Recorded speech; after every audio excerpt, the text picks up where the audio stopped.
Michigan is officially changing things up with Alex Orji as the starting quarterback, and to me that spells that there needs to be a bit of an identity shift. And I think that when you kind of try to figure out what Michigan should do, what they have at their disposal, there's a very clear path to success, and it's very evident. Let's talk about what Michigan needs to do against USC and moving forward on this episode of Locked On Wolverines.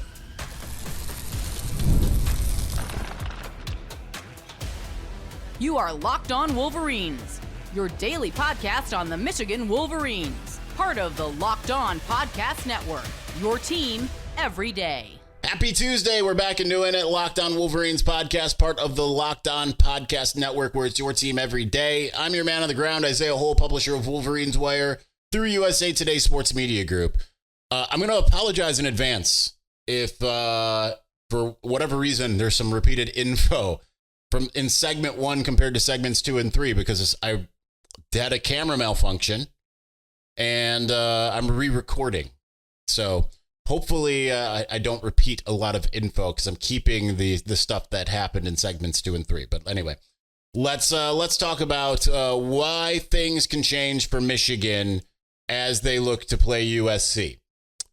There's a lot here that I think can really work in Michigan's advantage, because what is the big knock on what Alex Orji and his capability is, despite kind of what Sherrone Moore has said of his capability? Because Sherrone Moore says, yeah, he can throw the ball and all this. Okay, cool.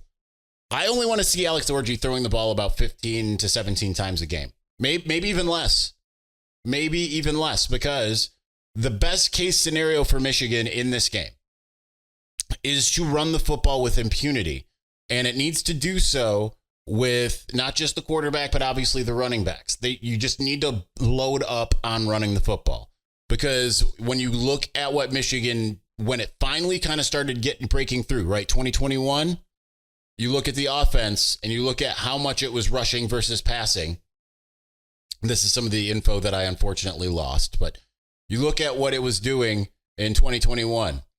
Rushing attempts against Western Michigan in 2021, 43, 56 against Washington, 48 against Northern Illinois, 38 against Rutgers, 44 against Wisconsin, 42 against Nebraska, 54 against Northwestern. The one game they lose, it is a tied for, not quite a season low. It's actually a second tied for the season low in the regular season against Michigan State, 34, 38 against Indiana, 41 against Penn State, 35, 41, and then in the postseason, 34 against Iowa and 27 against Georgia. Part of that is obviously staying ahead of things, right? Like not getting down and being forced to throw the football, kind of like they did against Georgia.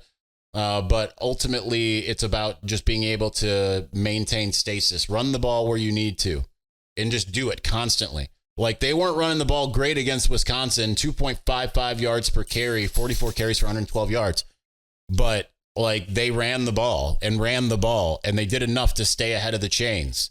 And I think that when you have all the options, because you've got this offense now where you've got Alex Orji at the head, you can, again, I highly recommend that they constantly have two running backs on the field at the same time, whether it's Donovan and Kalel, Kalel and Benjamin Hall, whatever. You can move Donovan around, but have two running backs in the game at all times.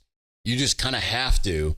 And you kind of have the element of surprise. And then if they start being able to stop the run because they're loading up the box, that's when you go over top with Alex Orji and hope that you get a couple completions to push them off.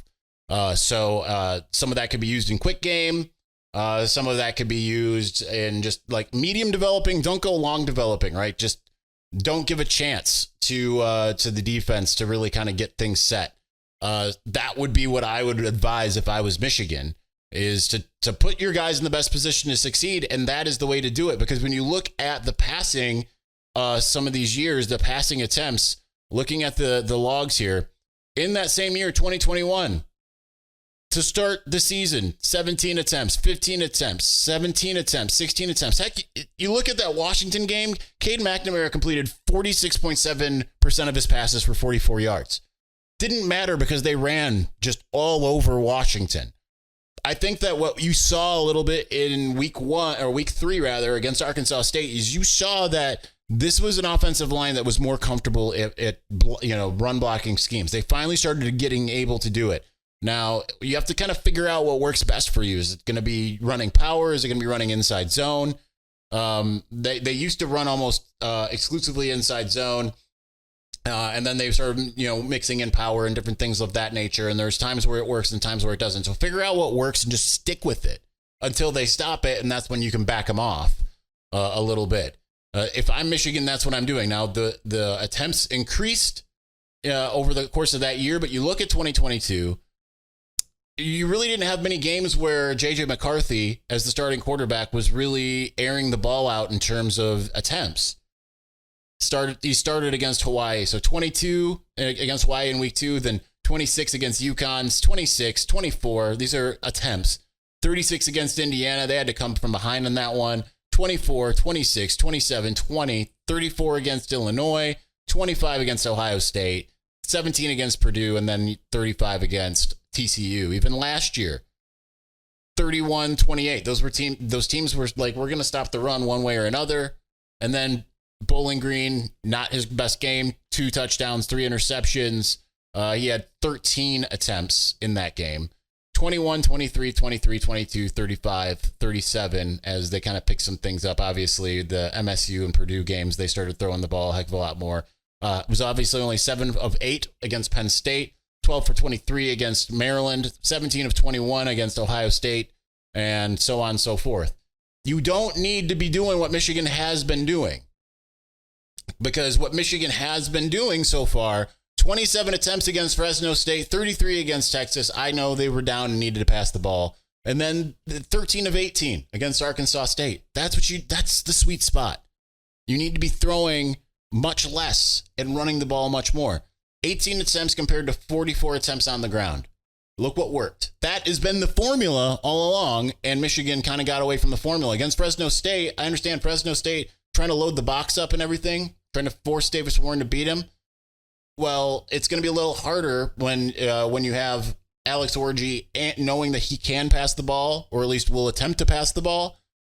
You kind of start to understand that there's a lot more stuff that can be happening in the Michigan offense. It's going to be harder to stop. And heck, Arkansas State couldn't stop it. Texas didn't even necessarily do an amazing job of stopping the run. It's just that Michigan had to get away from it because of what they were kind of enduring.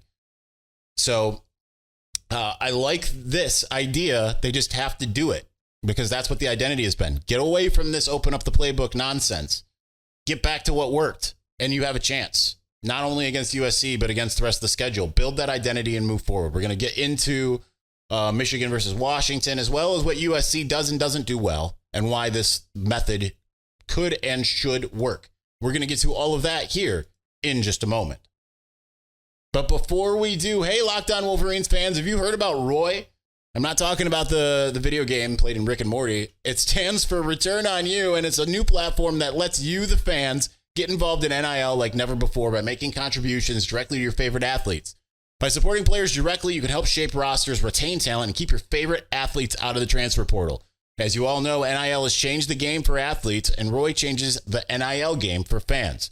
Here's where Roy is different. You get to directly support players. Roy allows fans to directly back their favorite college athletes. With Roy, fans can play a key role in shaping the future of their favorite teams, not NFL teams, college team, while athletes maximize their name, image, and likeness potential. And there's no risk contributions as well. Fans' contributions are held securely and are only distributed if the athlete makes the decision that aligns with the fan's support. If not, the money is returned to the fan. So download Roy for iOS or Android, enter the referral code Locked On, and you'll automatically be entered into a sweepstakes to win $5,000 cash. Visit joinroy.com for additional details. No purchase necessary, void where prohibited. Again, get the Roy app for iOS or Android. Start making an impact on your favorite team. Use the referral code Locked On for an opportunity to win $5,000 cash. Visit joinroy.com for more details. Get off the sidelines and into the NIL game with Roy.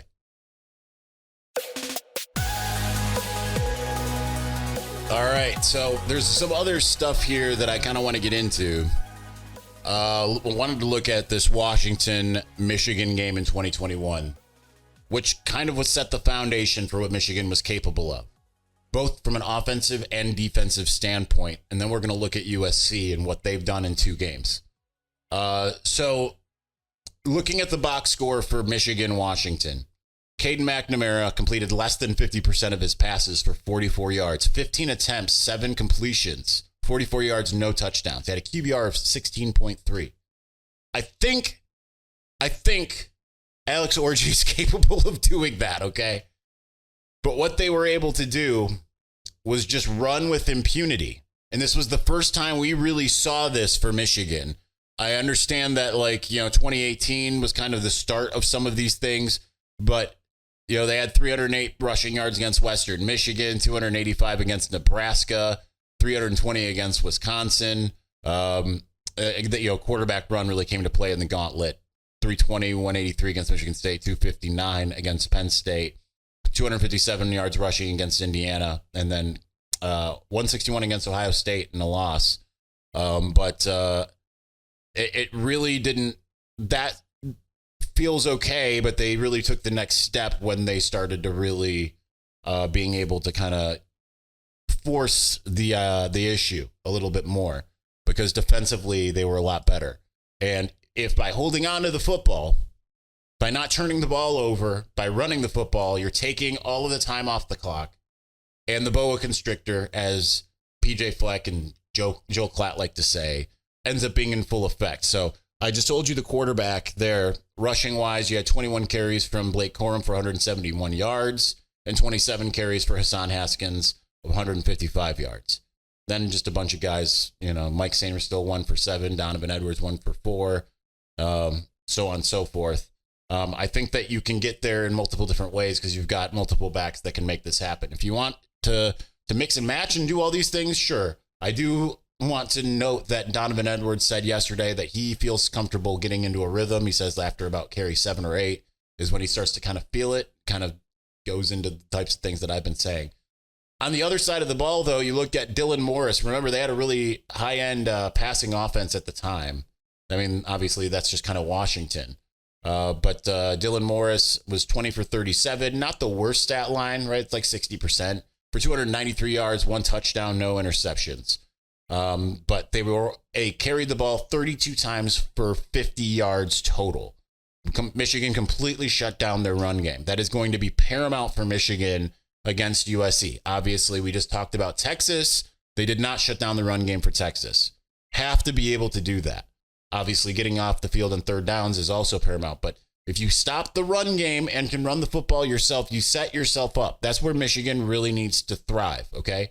You look at what USC wants to do. They want to pass the ball. And as much as Lincoln Riley is going to talk about physicality and they say, they want to run the ball, that is somewhat true, but it's not 100% true.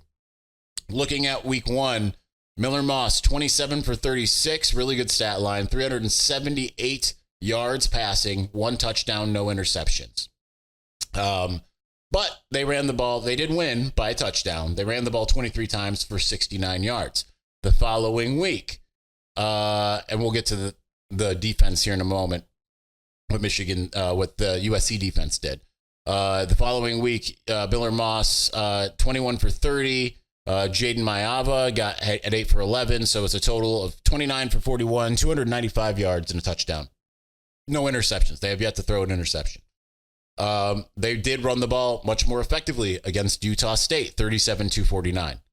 So that's a little bit more balance, and you want to keep them away from being balanced.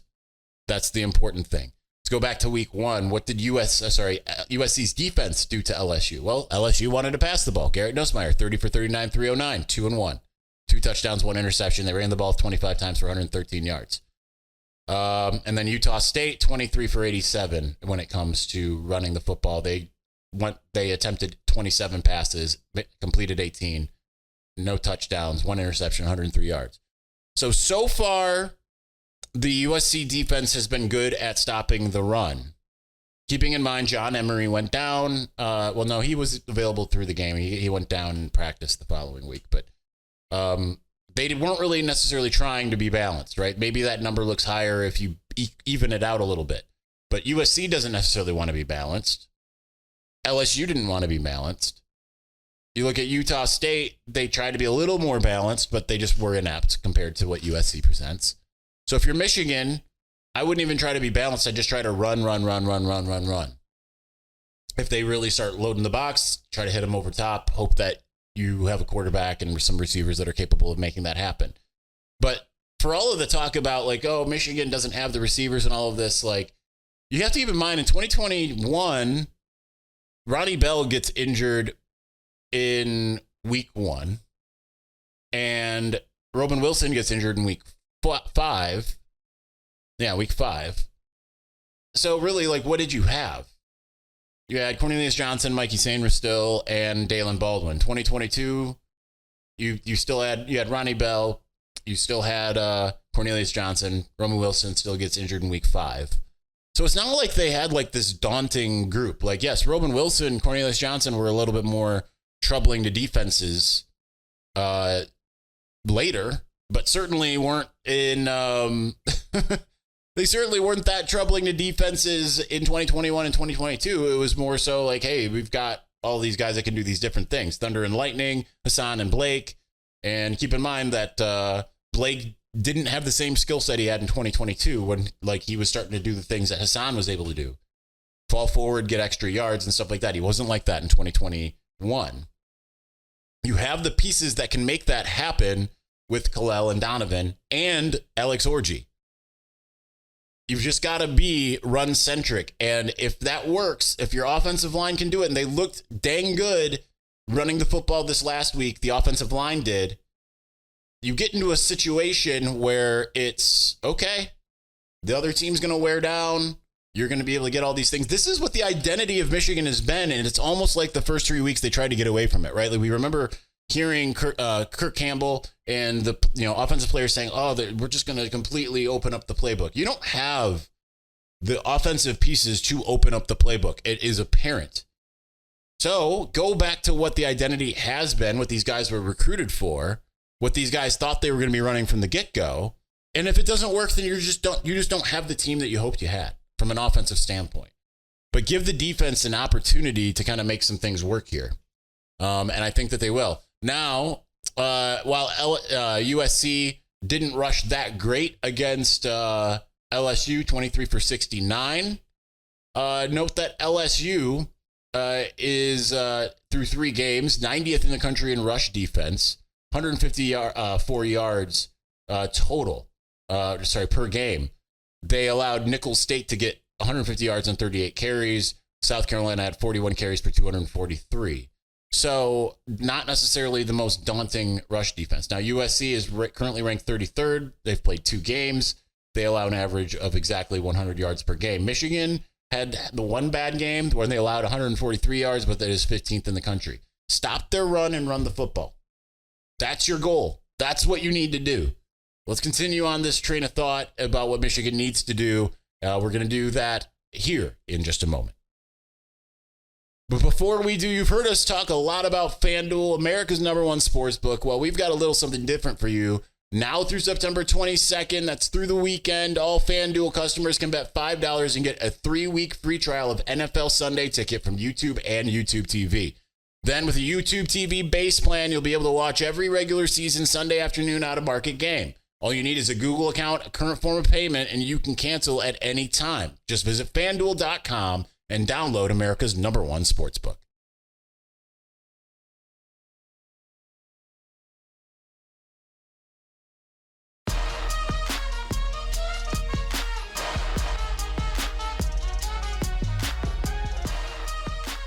All right, I've given you some of the game plans here.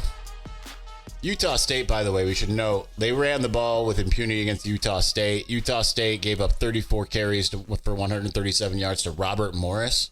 That's not a guy, that's a college. 249 on 37 carries to Southern Cal and 41 carries, 221 yards to Utah. They managed to get 21 points on the board against Utah. So, I mean, SC's definitely got a bit of a improved defense, okay? They are running a similar system.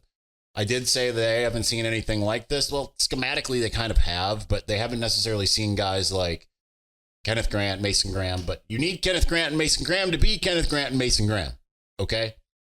the best way you do that is to limit the offensive possessions and just be smart. One of the things that Joel Klatt was talking about is just how much more Michigan's blitzing. It's like went from 30% to 50%.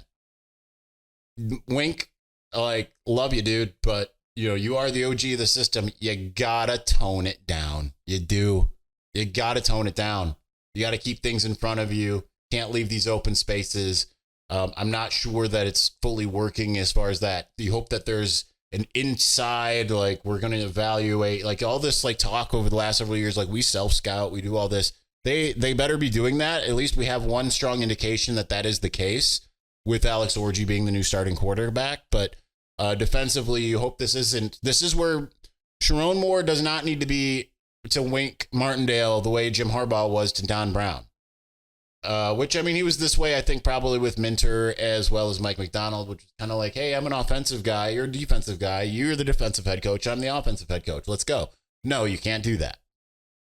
You can say, like, you can do whatever, but, like, we need to keep our rates down a little bit because this is what has worked with these players.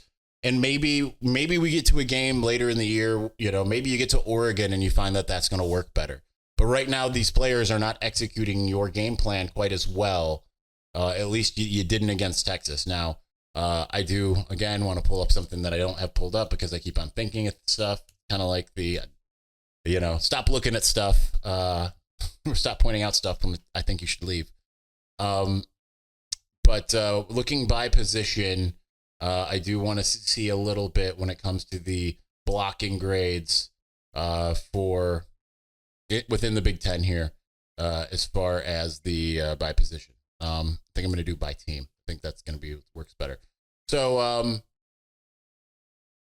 let's see, run blocking. Trying to just see, well, actually, I want to see pass blocking here. Let's go Big Ten, just to single this out. I'm on PFF. That didn't work. Why did not work? See, this is what happens when we audible, which we do a lot on this show. Okay, there we go. When it comes to pass blocking, USC is actually second to last on PFF grade. Second to last as far as the offensive line. So maybe you try your 30% blitzes and see if you get home. Now Michigan's not much better. It's 64.6 to 61.2 there. When it comes to run blocking, Michigan's pretty good at run blocking. It's actually 7th out of 18 with a score of 72.4. Offensive line's working there. USC's actually got a 64.1. It's 12 out of 18. So not the best offensive line as far as that's concerned thus far for 2 games. Michigan's pass blocking can improve. That's all the more reason to run the ball. Especially because if you're running the ball constantly and then you have an occasional pass and you don't really know what Alex Orji is going to do, that sets you up a little bit better. They're not going to be coming downhill as much to try to stop your run. And that's the way you do it. You've got to be able to have those like 15 well-timed out passes, right? Like, we're going to run the ball mostly. You're not going to know who's going to be carrying the ball. And from there, you just have to try to navigate everything. But you also have to be smart about it. Like, if you have Alex Orji in, it maybe makes a little more sense now that he's not just the running quarterback. Maybe keep a guy in the backfield. Don't motion him out pre-snap. That's stupid. But if you do motion him out, then you better be a quick, like, motion him out, snap, turn, throw, done. Okay? It's just Michigan's got to be smart about these things, whether it's quick game, whether it's just having, more simple routes, route concepts, scheming guys open, not these long developing routes. That's one of the things that I really want to see this offense do because, that was some of the issues kind of with, like, against Georgia in 2021. Right? Like, oh, they've got a really good defensive front, and I do think that USC has a really good defensive front between Lucas and Barry Alexander and some of these guys.